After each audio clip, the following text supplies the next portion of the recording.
फिर याकूब ने यहूदा को अपने आगे यूसुफ के पास भेज दिया कि वह उसको गोशेन का मार्ग दिखाए।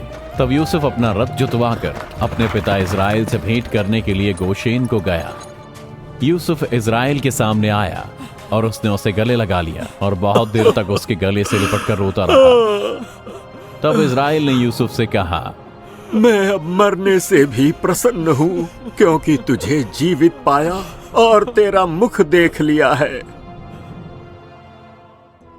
तब यूसुफ ने अपने भाई और अपने पिता के घराने से कहा, मैं जाकर फिरौन को ये समाचार दूंगा कि मेरे भाई और मेरे पिता के सारे घराने के लोग जो कनान देश में रहते थे वे मेरे पास आ गए हैं, और वे लोग चरवाहे हैं क्योंकि वे पशुओं को पालते आए हैं। वे अपनी भेड़ बकरी गाय बैल और जो कुछ उनका है सब ले आए हैं। जब फिरौन तुमको बुला के पूछे कि तुम्हारा उद्यम क्या है, तब ये कहना कि तेरे दास लड़कपन से लेकर आज तक पशुओं को पालते आए हैं, वरन हमारे पुरखा भी ऐसा ही करते थे। इससे तुम गोशेन देश में रहने पाओगे, क्योंकि सब चरवाहों से मिस्री लोग घृणा करते हैं। तब यूसुफ फिरौन के पास गया और कहा, मेरे पिता और मेरे भाई और उनकी भेड़ बकरियां गाय बैल और जो कुछ उनका है सब कनान देश से आ गया है, और अब वे गोशेन देश में हैं। और यूसुफ ने अपने भाइयों में से 5 को फिरौन के सामने खड़ा किया, और फिरौन ने उसके भाइयों से पूछा, तुम्हारा उद्यम क्या है? तेरे दास चरवाहे हैं और हमारे पुरखा भी यही करते थे। हम इस देश में रहने के लिए आए हैं, क्योंकि कनान देश में भारी अकाल होने के कारण तेरे दासों को भेड़ बकरियों के लिए चारा न रहा, तो अपने दासों को गोशेन देश में रहने की आज्ञा दे। तब फिरौन ने यूसुफ से कहा, तेरा पिता और तेरे भाई तेरे पास आ गए हैं, और मिस्र देश तेरे सामने पड़ा है। इस देश का जो सबसे अच्छा भाग हो उसमें उन्हें बसा दे, वे गोशेन देश ही में रहें। और यदि तू जानता हो कि उनमें से परिश्रमी पुरुष हैं, तो उन्हें मेरे पशुओं के अधिकारी ठहरा दे। तब यूसुफ ने अपने पिता याकूब को लाकर फिरौन के सामने खड़ा किया। याकूब ने फिरौन को आशीर्वाद दिया, और फिरौन ने याकूब से पूछा, तेरी आयु कितनी है? पृथ्वी पर मेरा समय 130 वर्ष हो चुका है। मेरे जीवन के दिन थोड़े और दुख से भरे हुए और मेरे बाप दादों के दिन से कम है। याकूब ने फिरौन को आशीर्वाद दिया और उसके सामने से चला गया। तब फिरौन की आज्ञा के अनुसार यूसुफ ने रामसेस देश में अपने पिता और भाइयों के लिए एक स्थान खोज लिया। यूसुफ ने अपने पिता, अपने भाई और अपने पिता के सारे घराने को भोजन सामग्री भी दी, और यहाँ तक कि सबसे छोटे बच्चे की भी पूरी देखभाल की।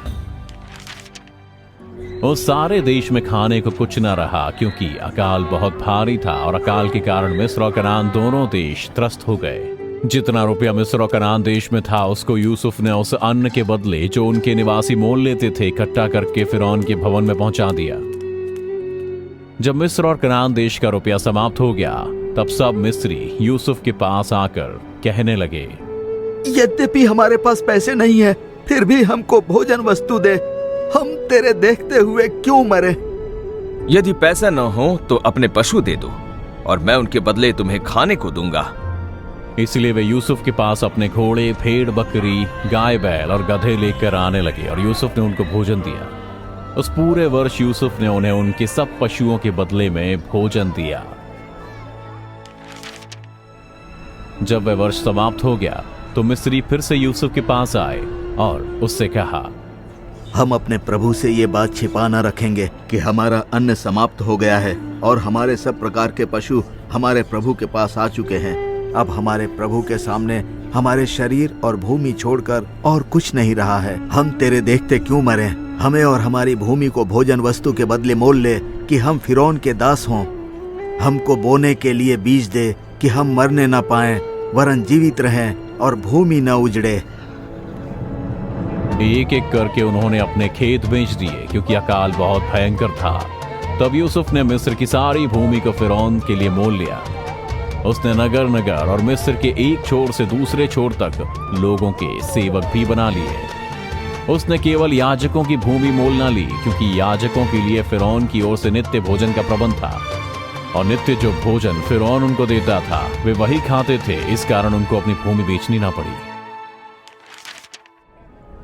तब यूसुफ ने प्रजा के लोगों से कहा, मैंने आज के दिन तुमको और तुम्हारी भूमि को भी फिरौन के लिए मोल लिया है। देखो, तुम्हारी भूमि में बोने के लिए ये बीज है, इसे बो और जो कुछ उपजे उसका पंचमांश फिरौन को देना। बाकी 4 अंश तुम्हारे रहेंगे कि तुम उसे अपने खेतों में बो और अपने बाल बच्चों और घर के और लोगों समेत खाया करो। तूने हमको बचा लिया है। यदि हमारा प्रभु इससे प्रसन्न हो तो हम फिरौन के दास होकर रहेंगे। इस प्रकार यूसुफ ने मिस्र की भूमि के विषय में ऐसा नियम ठहराया जो आज के दिन तक चला आता है कि पंचमांश फिरौन को मिला करे। केवल याजकों की ही भूमि फिरौन की नहीं हुई। तब फिरौन ने यूसुफ से कहा, तेरा पिता और तेरे भाई तेरे पास आ गए हैं और मिस्र देश तेरे सामने पड़ा है। इस देश का जो सबसे अच्छा भाग हो उसमें अपने पिता और भाइयों को बसा दे, अर्थात वे गोशेन ही देश में रहें। और यदि तू जानता हो कि उनमें से परिश्रमी पुरुष हैं, तो उन्हें मेरे पशुओं के अधिकारी ठहरा दे। उत्पत्ति अध्याय 47 वचन 5 और 6।